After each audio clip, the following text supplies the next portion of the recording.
Les virus. On a l'impression de savoir ce que c'est, hein, mais en réalité ce ne sont pas des êtres vivants. Pas vraiment. Il faut plutôt les voir comme des pirates de l'air microscopiques, des braqueurs de cellules.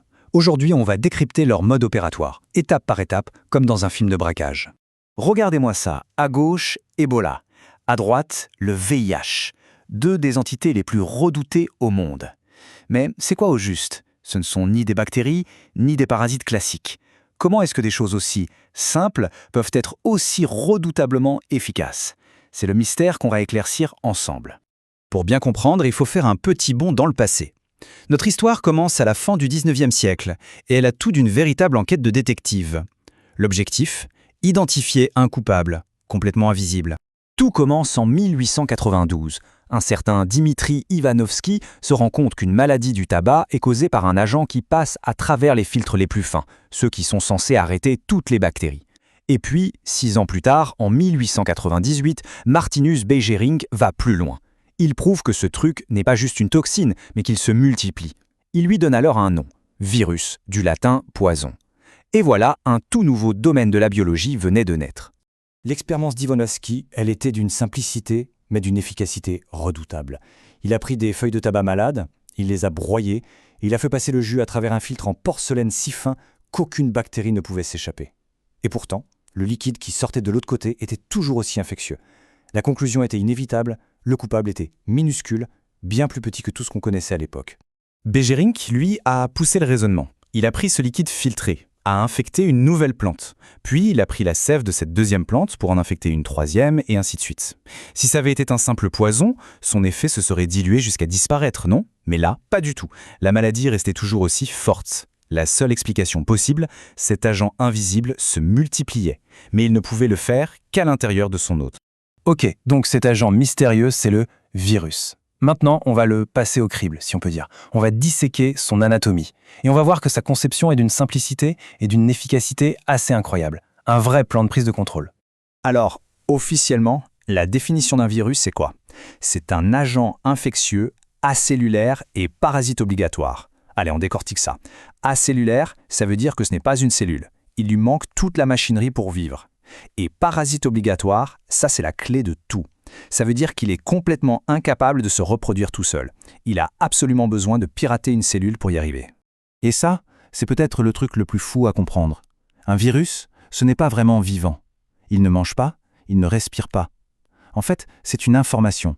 C'est un programme informatique malveillant avec un mécanisme de livraison ultra perfectionné. Dans sa version la plus simple, un virus, c'est juste deux choses. D'abord, l'acide nucléique, de l'ADN ou de l'ARN, ça c'est le plan du casse, les instructions. Et ensuite, la capside, une coque faite de protéines qui protège ce plan, c'est le véhicule blindé. Et c'est tout. Alors, si on ouvre la boîte à outils du pirate, qu'est-ce qu'on y trouve? Le matériel génétique, bien sûr, le code malveillant injecté, la capside, le coffre-fort qui le protège, et parfois, en option, une enveloppe. C'est un bout de la membrane de la cellule précédente que le virus a volé. C'est un déguisement parfait pour tromper la sécurité de la prochaine cible. Et question design, alors là, il y a de tout. Certains ressemblent à des spirales, d'autres à des sortes de diamants, et certains ont même l'air de modules d'atterrissage lunaire. Mais attention, rien n'est laissé au hasard. Chaque forme, aussi bizarre soit-elle, est une machine de guerre optimisée pour une seule et unique mission, percer les défenses d'une cellule. Bon, on a vu l'équipement du pirate. Maintenant, place à l'action. On entre dans le vif du sujet, le protocole du casse, une invasion qui se déroule en plusieurs actes bien précis. Le plan global est d'une simplicité presque brutale. Entrer dans la cellule, la forcer à faire des milliers de copies du virus, et puis sortir pour aller conquérir de nouvelles cibles. C'est tout. Maintenant, on va décomposer ça.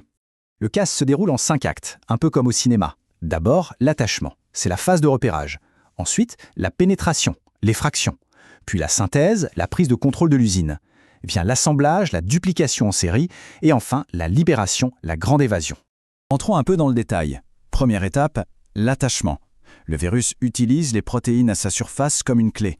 Il doit trouver la serrure parfaite sur une cellule cible. C'est très spécifique. Une fois qu'il est bien approché, c'est l'étape 2, la pénétration.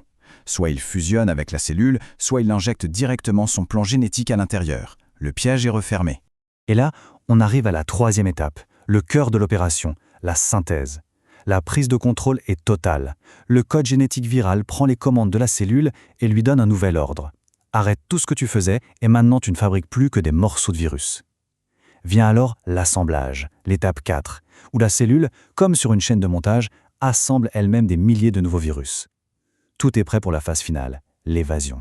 Passons maintenant aux conséquences de ce braquage. Une fois que les copies sont faites et prêtes à partir, qu'est-ce qui arrive à la pauvre cellule qui a servi d'usine et d'otage? Eh bien, il n'y a pas qu'une seule réponse possible.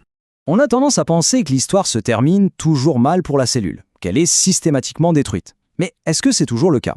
En réalité, c'est un peu plus subtil que ça. En gros, il y a deux grandes stratégies. D'un côté, le cycle lytique, c'est le mode bourrin. Le virus se multiplie jusqu'à ce que la cellule soit pleine à craquer et boum, elle explose, libérant une armée de nouveaux virus. De l'autre côté, on a le cycle lysogénique. C'est la stratégie de l'agent dormant. Le code du virus s'intègre discrètement dans l'ADN de la cellule. Il se cache là, se fait copier à chaque fois que la cellule se divise et attend patiemment le bon moment pour se réactiver et lancer l'assaut.